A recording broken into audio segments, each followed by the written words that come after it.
Hello friends, मैं Vidya Prabha learn with Vidya Prabha channel में आप सभी का स्वागत है। हम सभी ने पिछले वीडियो में पढ़ा था विकास क्या है, विकास की प्रक्रिया क्या है, विकास के स्तर क्या हैं, विकास के आयाम क्या हैं, वृद्धि और विकास में अंतर क्या है। हमने ये भी जाना था विकास में मात्रात्मक और गुणात्मक परिवर्तन होते हैं। विकास गर्भ से मृत्यु तक चलने वाली एक प्रक्रिया है। विकास के 4 स्तर है और ह्यूमन डेवलपमेंट जो HD है उसमें 6 स्तर है। विकास के मुख्य 4 आयाम है, फिजिकल, कोग्निटिव, सोशल और मोरल। फिजिकल को शारीरिक, संज्ञानात्मक, सोशल को सामाजिक और इमोशनल को संवेगात्मक विकास कहते हैं। हमने ये भी जाना था कि वृद्धि और विकास में अंतर क्या है। हमने देखा था कि वृद्धि विकास में स्वतः समावेशित होते हैं। हमने ये भी देखा था कि वृद्धि और विकास कुछ समय तक साथ साथ चलते हैं।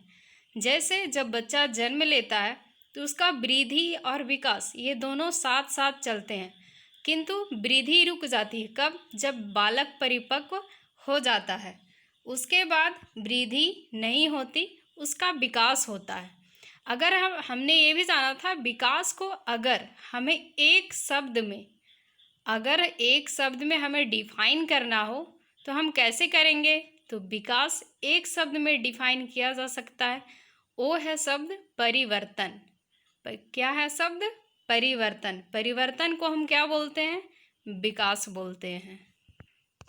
हमने वृद्धि और विकास में ये भी जाना था कि वृद्धि क्या एक संकुचित अर्थ को लेकर वृद्धि आती है, लेकिन विकास एक ब्रॉड कंसेप्ट है। कैसा कंसेप्ट है? एक व्यापक कंसेप्ट है। विकास में जब वृद्धि समाहित हो रही है, इससे ही स्पष्ट होता है कि वृद्धि संकुचित अर्थ है और विकास व्यापक अर्थ है। और हमने ये भी जाना था कि वृद्धि शारीरिक अंगों में होने वाले परिवर्तनों से है। वृद्धि क्या है? शारीरिक अंगों में होने वाले परिवर्तन से है, जबकि विकास क्या है? हमारे अंदर इंटरनल मानसिक रूप से जो हमारे अंदर डेवलपमेंट होते हैं वो क्या है? विकास है। विकास में क्या होता है? गुणात्मक परिवर्तन होता है। विकास में क्या होता है? संपूर्ण विकास और गुणात्मक परिवर्तन होता है, जबकि वृद्धि में ऐसा नहीं होता है। अब परिपक्वता, जैसे वृद्धि जब होती है तो हम मैच्योर होते हैं ना, और डेवलपमेंट भी हमारा होता है उसके साथ साथ। कब तक? किशोरावस्था तक। तो परिपक्वता प्रकृति और परिपक्वता क्या है? प्रकृति और अधिगम। अधिगम कहाँ से आया? वातावरण और पालन पोषण। वातावरण से हमें क्या मिला? भोजन, फल, पानी, जो भी हमें मिला विकास होने के लिए, वो किस में आया? वातावरण में। और परिपक्वता कहाँ से आई? जीन से, जो हमने वंशानुक्रम और वातावरण वाले वीडियो में बताया था। तो ये जो परिपक्वता और अधिगम क्या है? हमारे विकास को निर्माण करने में एक दूसरे के ऊपर निर्भर है और एक दूसरे को प्रभावित करते हैं। यह जमा ना होकर एक दूसरे को प्रभाव डालने वाले बिंदु हैं। जैसे विकास बराबर क्या होता है? परिपक्वता गुना अधिगम। मीन्स कि अगर हम एक को 0 कर दें तो परिपक्वता भी 0 हो जाएगी, और परिपक्वता का 0 कर दें तो अधिगम भी 0 हो जाएगा। मीन्स कि एक दूसरे के ऊपर निर्भर रहने वाले चर हैं ये दोनों। अब व्यक्ति का विकास मुख्यतः 2 तत्वों वंशानुक्रम और वातावरण की अंतःक्रिया है। हमने ये वंशानुक्रम और वातावरण वाले वीडियो में कवर भी किया था। अब थोड़ा सा देखते हैं कि विकास को प्रभावित करने वाले कारक कौन कौन से हैं। तो उसमें है बुद्धि, अंतःस्रावी ग्रंथियाँ, जो हमारा एड्रिनल ग्लैंड है, पिट्यूटरी मीन्स पीयूष ग्लैंड जो है, जिसे वृद्धि हार्मोन स्रावित होता है। पौष्टिक भोजन, शुद्ध वायु, प्रकाश, रोग, चोट, प्रजाति, संस्कृति, परिवार में स्थान व लिंग, ये सभी कारक हमारे विकास को प्रभावित करते हैं। अब हम कुछ परिभाषाओं के बारे में जानते हैं जो मनोवैज्ञानिकों के द्वारा दिए गए हैं। अब हम जेम्स ड्रेवर की परिभाषा को देखते हैं। जेम्स ड्रेवर कहते हैं, विकास प्राणी में प्रगति सूचक परिवर्तन है जो एक निश्चित लक्ष्य की दिशा की ओर लगातार निर्देशित होता है।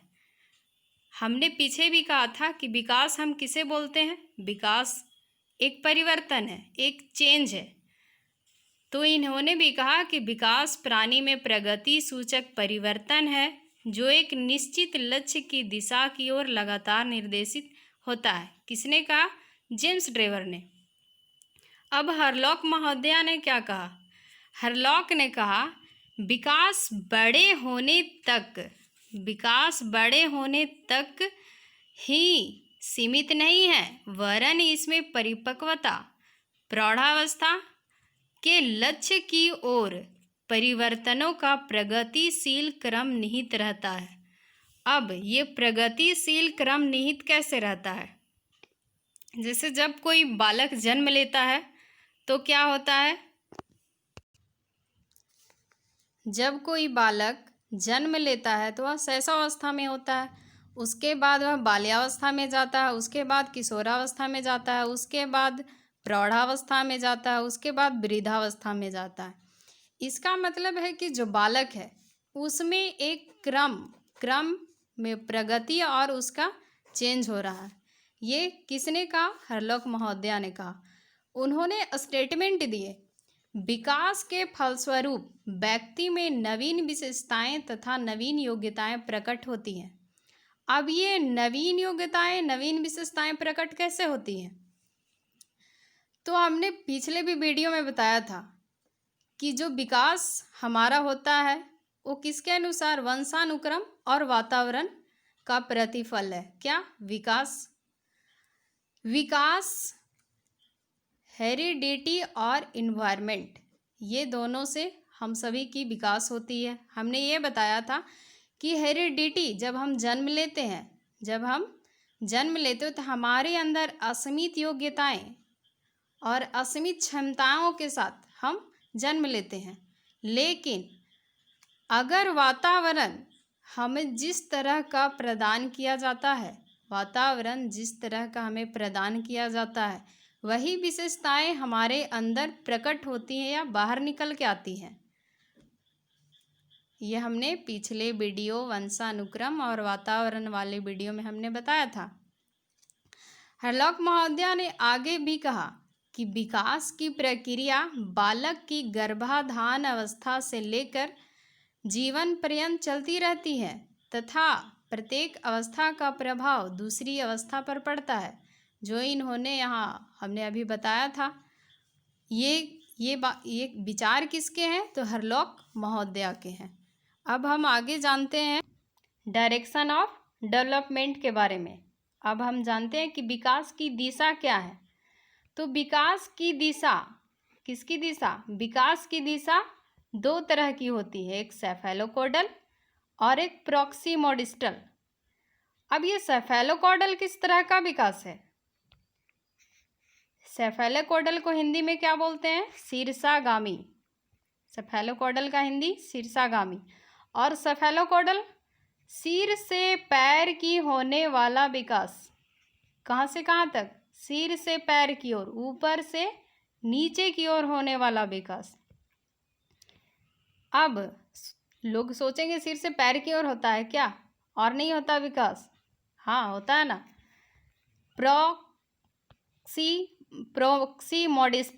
प्रॉक्सिमोडिस्टल का हिंदी क्या होता है? अधोगामी। और ये 2019 सीटेट में क्वेश्चन इससे पूछा गया था। इसका क्या अर्थ है? केंद्र से बाहर की ओर होने वाला विकास। अब ये विकास होता कैसे है ये भी हम जानते हैं। मान लीजिए हमारे घर में कोई भाई बहन है, या फिर जब हम छोटे रहे होंगे तो हम अपने छोटे भाई बहनों को खिलाते हैं उनको, या फिर हम रखते हैं। तो मैंने किसी जब बच्चा छोटा होता है तो मैंने उसे माँ कहती है कि बच्चे का सर और ये पैर ऊपर से नीचे तक पकड़ के रखो। अब ऐसा क्यों कही? क्योंकि बच्चा का जो गर्दन है ना, वो कभी लेफ्ट कभी राइट कभी अप कभी डाउन कहीं भी झुक सकता है। क्यों? क्योंकि बच्चा का गर्दन पे कंट्रोल नहीं है।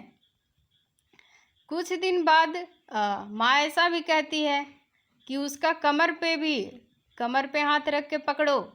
अब क्यों? तो कमर पे कंट्रोल नहीं है। कैसे? क्योंकि जब बच्चे के गर्दन पे कंट्रोल हो जाता है तो उसका क्या डेवलप होता है? बैकबोन, जो पीछे जो रीढ़ की हड्डी है ना बच्चे की, ये कंट्रोल में आती है। उसके बाद बच्चा बैठना सीखता है। 6 महीने के लगभग में बच्चा क्या होता है? बैठना सीखता है, जब उसका बैकबोन पे कंट्रोल आ जाता है। और उसके बाद जब कमर पे कंट्रोल आता है 6 महीने तक, तो वो बैठना सीखता है। पहले रीढ़ की हड्डी कंट्रोल में आई, उसके बाद उसके कमर पे, किसके? बालक के कमर पे कंट्रोल आई, तब वह बैठना सीखा। जब वह 1 वर्ष का हो गया या 9 महीने का, तब माँ क्या कहती है कि बच्चे को ना ज़मीन पे रखो, उसे खड़ा रख के चलाओ। क्यों? ताकि उसका पैर पे भी कंट्रोल हो। धीरे धीरे उसका पैर पे भी कंट्रोल हो जाता है, तब बच्चा खुद से चलना सीखता है। वरना वो दूसरे के सहारे के सीखता है। क्या 9-6 महीने के बच्चे को हम चला सकते हैं सहारा देकर? नहीं। क्यों नहीं? क्योंकि उसका कमर पे कंट्रोल नहीं होता 6 महीने से पहले, इसलिए। तो ये जो प्रोसेस हो रहा है वो कहाँ से कहाँ तक जा रहा है? सर से पैर की ओर। पहले गर्दन पे कंट्रोल आया बच्चे का, फिर रीढ़ की हड्डी पे, फिर उसके कमर पे, फिर उसके पैर पे। तो बच्चा क्या हुआ? चलना सीख गया। अब जब बच्चा होता है वो सबसे पहले वो कंधों पे कंट्रोल करना सीखता है। ये जो हैंड है ना बच्चे का, ये इस पे कंट्रोल करना सीखता है। क्योंकि जब वो बड़ा होता है तो कोई भी चीज़ को क्या करता है? पूरा ऐसे समेट के पकड़ता है, ऐसे समेट के पकड़ता है किसी भी चीज़ को। जब उसके कंधे पे कंट्रोल आ जाता है, किसके? बच्चे के। जब कंधे पे कंट्रोल आ जाता है, उसके बाद फिर उसके केहूनी, उसके बाद उसके जो हैंड के जो मसल है ना इधर, और उसके बाद उसके उंगली पे कंट्रोल आता है। मीन्स ये हार्ट कहाँ से जा रहा है? हार्ट टू हैंड, यहाँ से यहाँ तक। ये सेंटर से साइड, सेंटर से बाहर की ओर।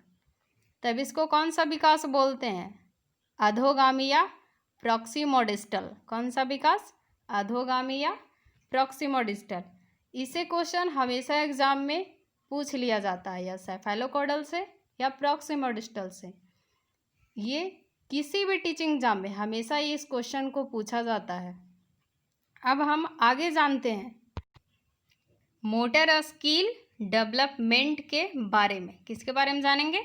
मोटर स्किल डेवलपमेंट मीन्स चालक विकास। और ये भी टॉपिक से क्वेश्चन हमेशा पूछे जाते हैं। कौन से? मोटर स्किल डेवलपमेंट से, क्योंकि डेवलपमेंट एक ब्रॉड टॉपिक है, बहुत बड़ा टॉपिक है। इसको हम पार्ट बाय पार्ट में कवर करेंगे। ओके, तो हम पहले देखते हैं ग्रॉस मोटर स्किल, अपरिष्कृत स्थूल चालक। क्या? अपरिष्कृत स्थूल चालक। अब ये क्या होता है? तो जब बच्चा बड़ा होता है, आपने देखा होगा कि कोई भी बच्चा जब छोटा होता है तो हर चीज़ को पूरे हाथ से उठाता है, या फिर पेन भी पकड़ता है तो ऐसे पकड़ता है। आपने देखा होगा 1-2 साल के बच्चे को या 6 महीने के बच्चे को, वो ऐसे नहीं पकड़ता पेन कि लिखना है, वो ऐसे पकड़ता है। मीन्स क्या है? वो सभी जो बड़ी बड़ी मांसपेशी है उसे यूज कर रहा है। कौन? बच्चा। या फिर जो हम लोग भार उठाते हैं तो क्या एक उंगली से ऐसे उठा सकते हैं? नहीं। 10 kg का हमें ऐसे वजन को उठाया जा सकता है? नहीं। या फिर कोई बोल दे 50 kg का ऐसे उठाओ हाथ से, या उंगली से पकड़ के उठा दो, तो ऐसे उठा सकते हैं क्या? नहीं। तो हम क्या करते हैं, ग्रॉस मोटर स्किल का यूज करते हैं और ऐसे हम भार को उठाते हैं। अब दूसरा है कौन सा skill? Fine motor skill. Fine motor skill में क्या होता है कि हम छोटे मसल्स का यूज करते हैं। कौन से मसल का? छोटे मसल्स का। अब छोटे मसल का यूज कैसे करते हैं? मान लीजिए हम साइकिल का घंटी बजा रहे हैं। साइकिल का क्या हम कर रहे हैं? घंटी बजा रहे हैं। किससे बजा रहे हैं? अंगूठे से बजा रहे हैं। तो ये क्या है? Fine motor skill. अब बच्चा जब पेन पकड़ रहा था तो मांसपेशी पूरा से ऐसे उठा के पकड़ रहा था, लेकिन अब वो बच्चा एक थंब और एक पेन, एक अंगूठा और एक अंगुली की वो अंगुली से पकड़ कर वो लिखना सीख रहा है, चित्र बना रहा है। तो क्या? फाइन मोटर का स्किल कर रहा है। किसका यूज कर रहा है? फाइन मोटर स्किल का। जब हम साइकिल चलाते हैं तो हम दोनों स्किल का इस्तेमाल करते हैं, हाथ पैर। ये तो ग्रॉस मोटर स्किल यूज करते हैं। जब हम ये जो साइकिल जब आपने चलाई होगी तो ऐसे पकड़ते हैं, उंगली से पकड़ते हैं क्या? नहीं। उंगली से किसे बजाते हैं? घंटी बजाते हैं उंगली से, ठीक ना। तो ये हम ग्रॉस मोटर स्किल और फाइन मोटर स्किल के बारे में जाने। हाँ, आशा है कि आप समझ गए होंगे। किसे?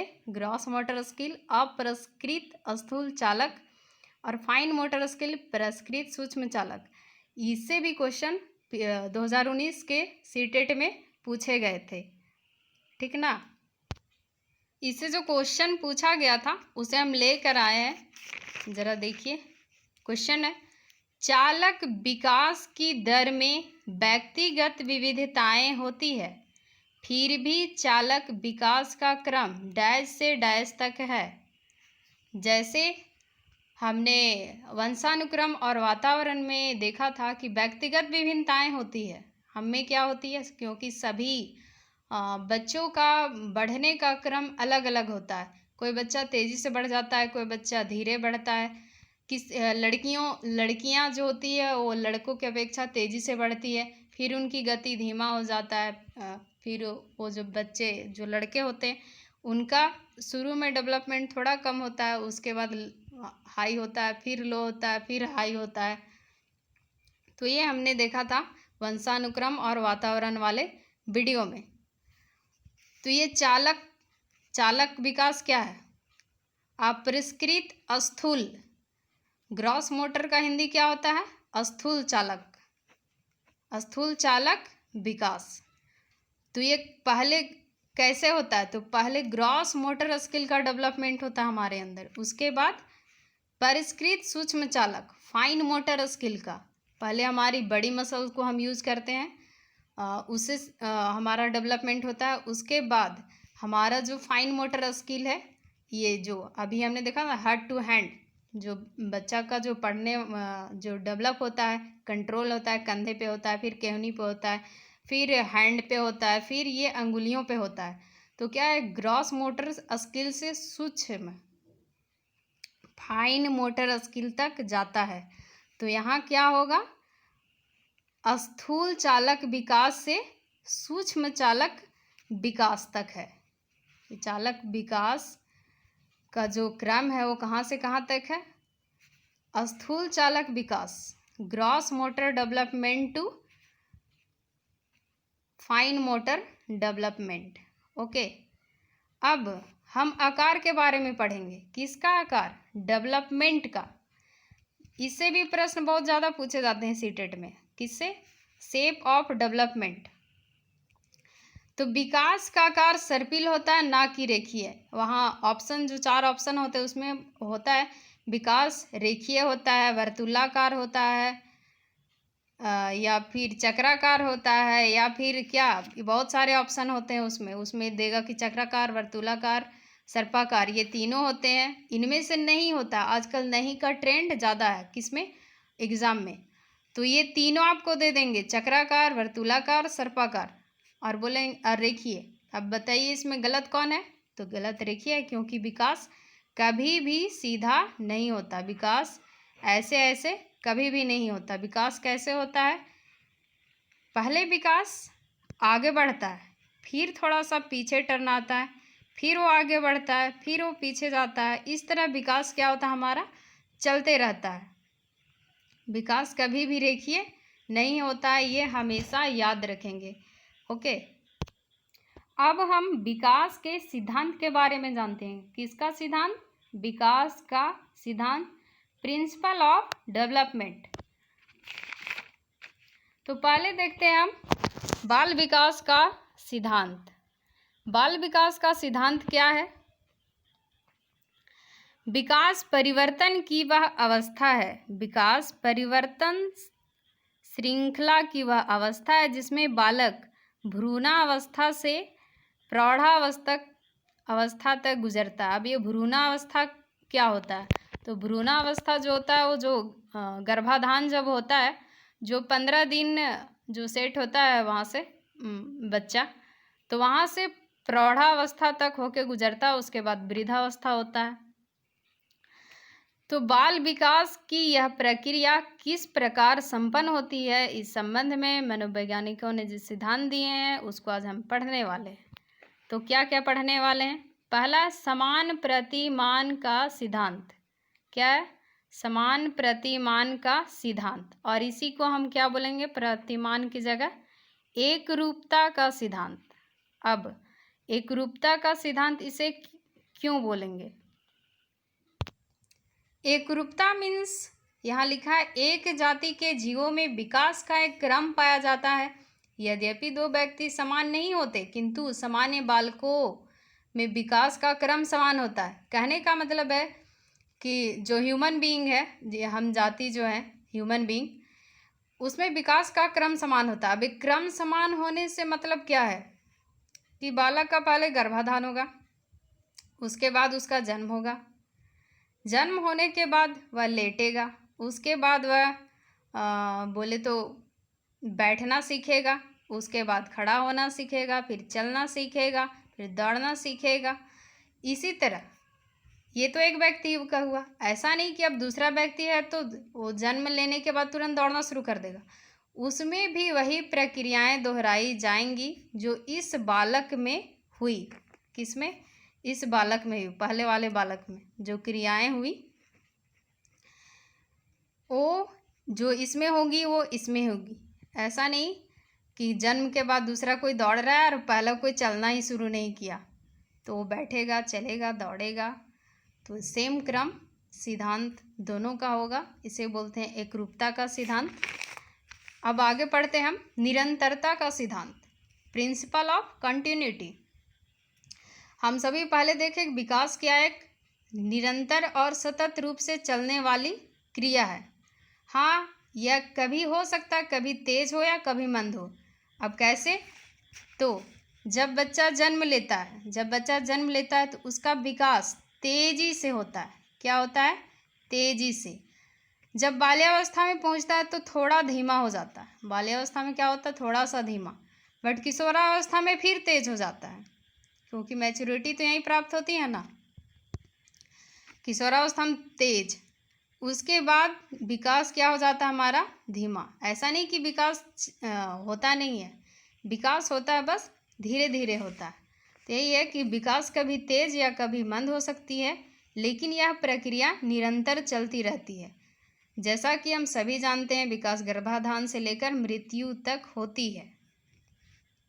ओके, अब यहाँ लिखा हो क्राइंग, क्विंग, बैबलिंग, तो ये क्या है कि निरंतर डेवलपमेंट इसका, जैसे हम पढ़े थे विकास क्या है? एक चेंज है।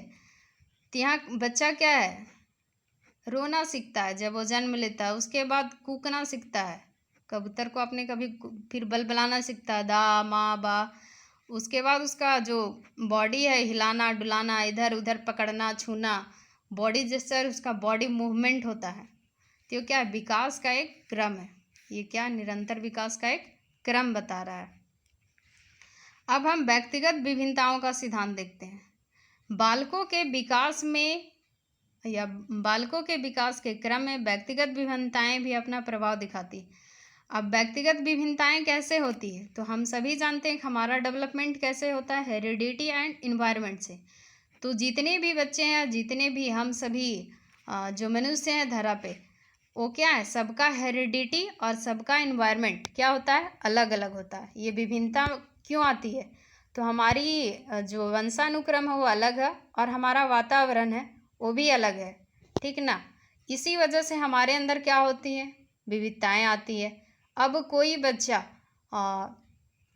मान लीजिए जैसे अगर हम उसको मानवों के बीच में ना रखेंगे, आप एक थ्योरी हम पढ़ेंगे उसमें उसे रखा जाता है जंगल में, तो वो भी क्या होता है, जंगली पशु जैसा व्यवहार करता है, क्योंकि उसका डेवलपमेंट वहीं पे होता है, जो देखता है वही सीखता है, उसके अंदर वही क्षमताएं आ जाती हैं। ऐसा किसने कहा था, उसको भी आगे हम जानेंगे। लेकिन हमारा जो व्यक्तिगत विभिन्नता वो कहाँ से आता है, हेरिडिटी और इन्वायरमेंट से। हम क्योंकि हमारे अंदर असीमित योग्यताएं और क्षमताएं होती है, जिस तरह का हमें इन्वायरमेंट मिलता है उस तरह के हमारी योग्यताएं प्रकट होती हैं। ऐसा हम सभी पढ़ रखा है, कहाँ, तो हेरिडिटी और इन्वायरमेंट में, ठीक। अब है विकास के गति की दर में भिन्नता। तो हम सभी ने पहले भी पढ़ा कि विकास का क्रम एक समान हो सकता है, किंतु विकास की गति एक समान नहीं होती। अब इसका क्या चक्कर है, तो कोई बच्चा जो है विकास का क्रम मीन्स की शैशवावस्था, बाल्यावस्था या फिर क्राई कर रहा है, फिर वो जो हमने पीछे बताया था ना, तो उसका एक समान क्रम हो सकता है लेकिन गति नहीं हो सकती। क्योंकि जब कोई बच्चा होता है तो आप किसी बच्चे में देखिएगा कि लंबाई बहुत तेज़ी से होता है, लेकिन उसका जो मानसिक विकास होता है वो क्या होता है, तेज़ी से नहीं होता। जबकि कोई बच्चा क्या धीरे धीरे वो वृद्धि करता है, लेकिन उसमें जो विकास का स्तर होता है वो क्या होता है, तेज होता है। तो विकास की गति में भिन्नता होती है, क्रम समान होता है सभी का। परस्पर संबंध का सिद्धांत। हमारे विकास के जितने भी क्षेत्र हैं सभी एक दूसरे से जुड़े होते हैं।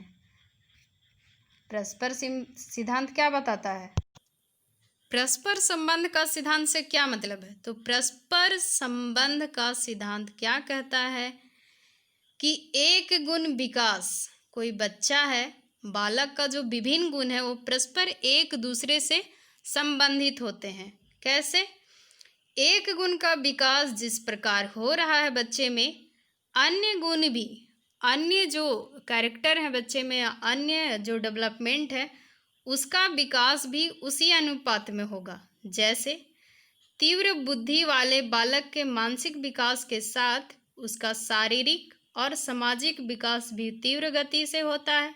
इसके विपरीत मंद बुद्धि बालकों का शारीरिक एवं सामाजिक विकास भी मंद होता है।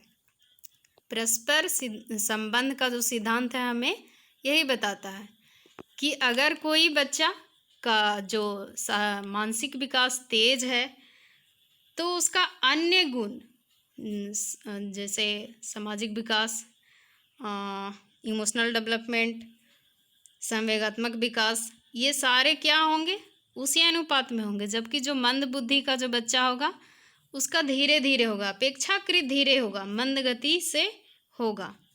अब क्वेश्चन है कि विकास का क्या पूर्वानुमान लगाया जा सकता है, तो बिल्कुल विकास का हम प्रेडिक्शन कर सकते हैं। ये क्वेश्चन भी सीटेट में पूछा जाता है कि विकास का पूर्वानुमान लगाया जा सकता है, तो बिल्कुल विकास का पूर्वानुमान हम लगा सकते हैं। अब हम विकास का एकीकरण के सिद्धांत को जानते हैं। विकास का एकीकरण का सिद्धांत क्या कहता है, बालक अपने संपूर्ण अंग को फिर अंग के भागों को चलाना सीखता है। इसके बाद वह उन भागों में एकीकरण करना सीखता है। कौन, बालक। मतलब बालक क्या करता है कि संपूर्ण अंग को फिर अंग के भागों को चलाना सीखता है। इसके बाद वह उन भागों में एकीकरण करना सीखता है।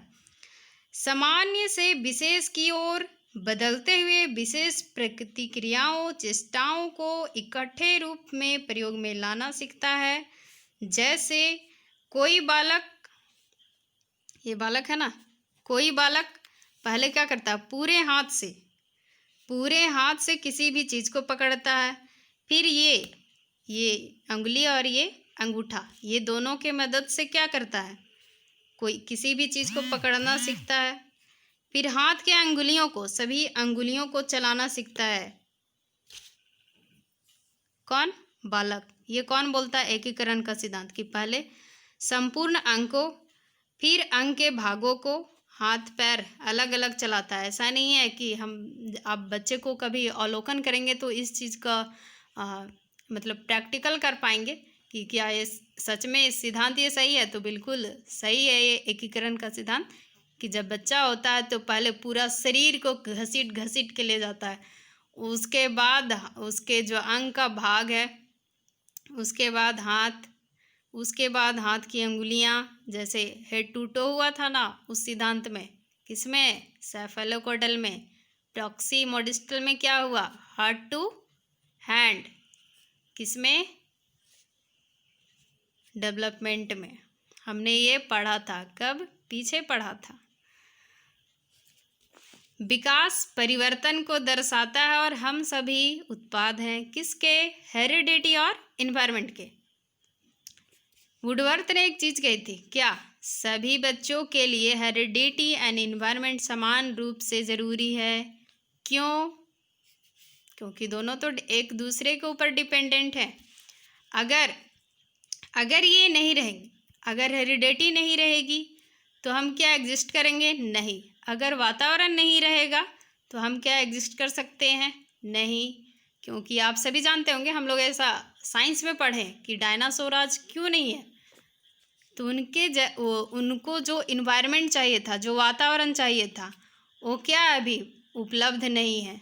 इसके वजह से उनका अस्तित्व खत्म हो गया। ठीक, तो आज हम सभी ने क्या क्या पढ़ा? तो पहले तो जो हमने पढ़ा था, लेकिन आज क्या क्या पढ़ें? तो आज हमने परिभाषाओं के बारे में जाना, उसके बाद डायरेक्शन ऑफ डेवलपमेंट, किसको जाना? डायरेक्शन ऑफ डेवलपमेंट मीन्स विकास की दिशा। उसके बाद चालक विकास मीन्स मोटर स्किल डेवलपमेंट के बारे में पढ़ा। किसके बारे में? Motor skill development. कौन कौन से? ग्रॉस मोटर स्किल और फाइन मोटर स्किल मीन्स ये सूक्ष्म चालक सिद्धांत, फाइन मोटर स्किल और ग्रॉस मोटर स्किल मीन्स स्थूल चालक विकास, इसके बारे में जाना। उसके बाद हमने जाना shape of development, shape of development के बारे में जाना। उसके बाद जाना प्रिंसिपल ऑफ डेवलपमेंट, एकीकरण का सिद्धांत, निरंतर विकास का सिद्धांत, फिर डेवलपमेंट में rate of change in development, उसके बारे में जाना। उसके बाद हमने ये भी जाना कि विकास किसका, हम सभी विकास परिवर्तन है। क्या है विकास? एक परिवर्तन है। विकास को एक वर्ड में हम कैसे परिभाषित करेंगे? तो परिवर्तन जो है ये क्या है? विकास को एक वर्ड में मैंने एक्सप्रेस किया परिवर्तन से। अब हम सभी, ये तो हुए विकास के कुछ सिद्धांत। अब हम एक एक करके बारे में जानेंगे। स्टेजेस ऑफ डेवलपमेंट के बारे में कि शैशवावस्था क्या है, बाल्यावस्था क्या है, किशोरावस्था क्या है, इसमें बच्चे का विकास किस तरह से होता है, इसके बारे में हम अगले वीडियो में जानेंगे। तो आप ये वीडियो कैसा लगा ये हमें ज़रूर बताएं, और इसमें क्या छूट गया ये भी हमें बताएं। और आपको अच्छा लगा तो आप लाइक कर सकते हैं, सब्सक्राइब कर सकते हैं। Thank you.